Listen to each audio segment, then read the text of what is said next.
আসসালামু আলাইকুম রহমতুল্লাহ।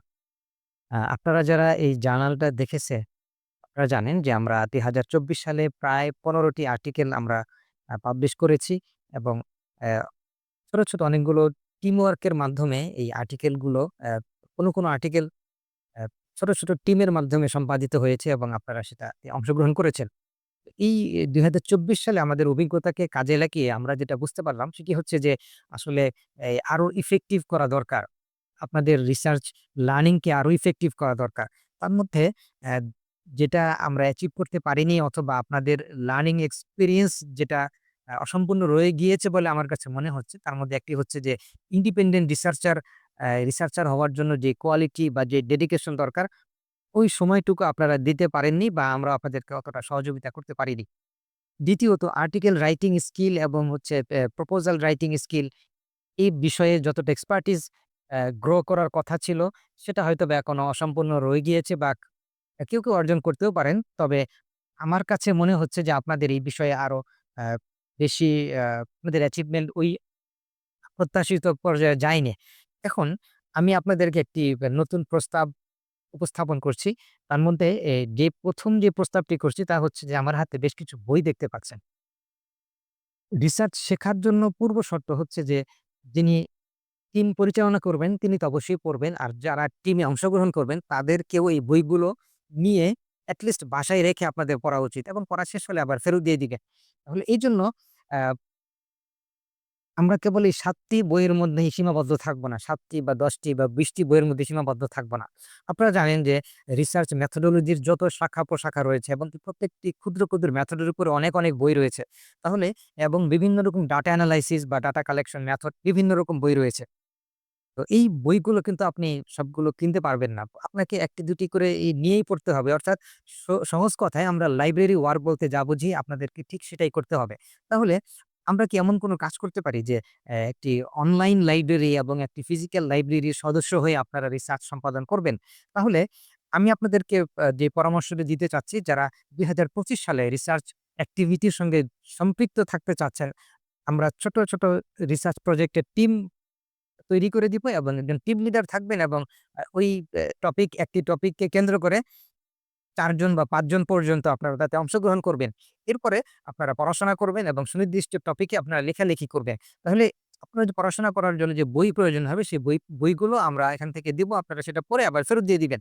দ্বিতীয়ত আপনারা অনলাইন লাইব্রেরির সদস্য থাকবেন। অনলাইন লাইব্রেরিতে যখন আপনি সদস্য থাকবেন তখন যেটা ঘটবে সেটি হচ্ছে যে আপনি প্রায় ১,০০০ বই আমাদের কালেকশন ইতিমধ্যে ১,০০০ এর মতো হয়ে গিয়েছে। এই ১,০০০ বই আপনি এ বা দেখবেন, ব্রাউজ করে দেখবেন যে কোনটি আপনার জন্য রিলেভেন্ট। ওই বইগুলো যদি আমাদের হার্ড কপি এভেইলেবল থাকে তাহলে আপনি সেটি সংগ্রহ করে বাড়িতে নিয়ে পড়ে আবার জমা দিবেন। এরপরে কথা থেকে যাচ্ছে যে data collection, data analysis, research method এর যে বেসিক টিচিং লার্নিং বা বেসিক যে কনসেপ্ট সেগুলোর জন্য আপনাদেরকে অনলাইন কোর্সে জয়েন করতে হবে। তাহলে যদি বই নেওয়ার পাশাপাশি আপনারা এই অনলাইন কোর্সের সঙ্গেও সম্পৃক্ত থাকেন, তাহলে কিন্তু আপনাদের টিম ওয়ার্ক আরো ইফেক্টিভ হবে এবং আর্টিকেল রাইটিং বা রিসার্চ এক্সপেরিয়েন্স আরো সমৃদ্ধ হবে এবং আরো ইফেক্টিভ হবে। আ রিসার্চ প্রজেক্ট সম্পন্ন হলে আপনাদের হচ্ছে ২ টি আর্টিকেল যেন আপনারা শেষ করতে পারেন। এজন্য আমি টিম লিডারদের সহযোগিতায় এবং আমিও আপনাদের সাথে সম্পৃক্ত থাকার চেষ্টা করব যেন একটি রিসার্চ প্রজেক্ট সেটি ৩ থেকে ৬ মাসের মধ্যে যেন সম্পাদিত হয় এবং ৩ থেকে ৬ মাসের মধ্যে যেন সবকিছু শেষ হয়ে যায়। ৩ থেকে ৬ মাস এজন্য আমি বলছি যে কোন রিসার্চ প্রজেক্ট হয়তোবা ব্যাপ্তি একটু বেশি হতে পারে। কোন রিসার্চ প্রজেক্টের টিম হয়তোবা একটু সময় নিতে পারে বেশি। কোনটি হয়তোবা একটু দেরিতে শুরু হবে, কোনটি হয়তোবা খুব তাড়াতাড়ি শেষ হবে। এজন্য আমরা এভারেজে ৩ থেকে ৬ মাস সময় আমরা ধরতে পারি। একটি রিসার্চ প্রজেক্ট থেকে যেন ২ টি আর্টিকেল শেষ হয় বা ২ টি আর্টিকেল যেন পাবলিশ করা যায় আমাদের জার্নালে, সেজন্য আমরা আপ্রাণ চেষ্টা করব এবং ২ টি পাবলিকেশন নরমালি বের হওয়া উচিত বা বের হওয়া সম্ভব। ১ টি ২ টি আর্টিকেল প্রকাশ করা কোন ব্যাপার না। তো এরপরে রিসার্চ প্রজেক্ট এ সম পরিচালনার সময় আপনাদের কিন্তু গ্রুপ ডিসকাশন এর প্রয়োজন হবে অনলাইনে। কারণ বর্তমানে অফলাইনে বা সরাসরি এসে অফিসে বসে আসলে এটি কিন্তু খুব দুঃসাধ্য ব্যাপার এবং এটি অনেকের জন্যই সম্ভবপর হবে না। তো তারপরও আমাদের যেহেতু অফিস রয়েছে আপনি প্রয়োজনে এখানে এসে যিনি টিম লিডার থাকবেন তার সঙ্গে আপনি বসে আ আপনি আপনার সময় অনুযায়ী অ্যাপয়েন্টমেন্ট নিয়ে চেষ্টা করবেন অফিসে এসে বসে বই পড়ার জন্য এবং টিম লিডারের সাথে মাসে ১ বার বা ২ বার মিট করার জন্য। তাহলে আপনার লার্নিং আরো ইফেক্টিভ হবে। সর্বোপরি আ এই প্রজেক্ট যদি আমরা যেই ধাপগুলো বললাম, যেই প্রক্রিয়ার মাধ্যমে আমরা প্রজেক্ট শেষ করার কথা বললাম, এটি যদি আমরা সত্যিকার অর্থে শেষ করতে পারি অথবা আপনারা যদি পারেন তাহলে একটি প্রজেক্ট শেষ করার যে রিয়াল এক্সপেরিয়েন্স, সেই এক্সপেরিয়েন্স টুকু আপনারা পাবেন।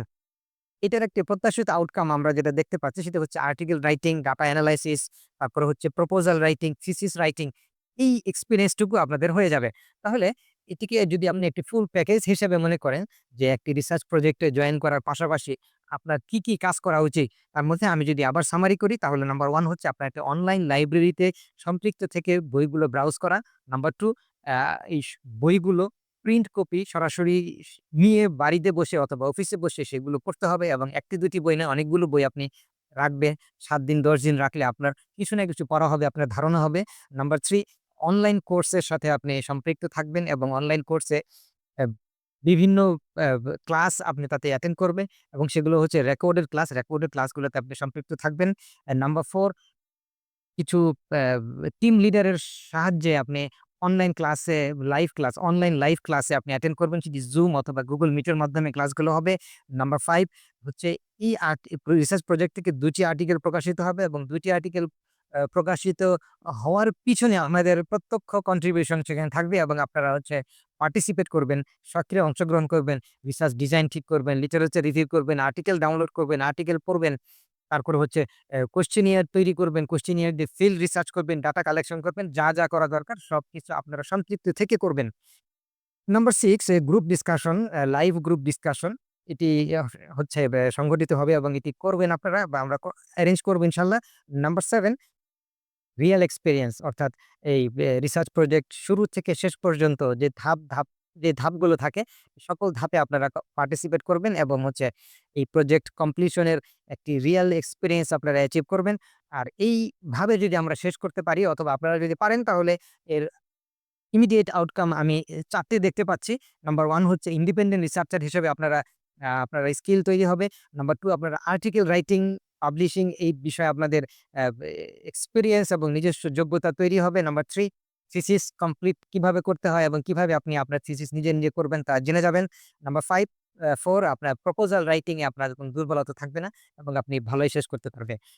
তো সবাইকে ধন্যবাদ জানিয়ে এই জার্নালের সাথে সম্পৃক্ত থেকে এই জার্নালকে কিভাবে আরো সমৃদ্ধ করা যায়, আপনারা কিভাবে রিসার্চ প্রজেক্টে সম্পৃক্ত হতে পারবেন এই বিষয়ে আপনারা মন্তব্য করতে পারেন।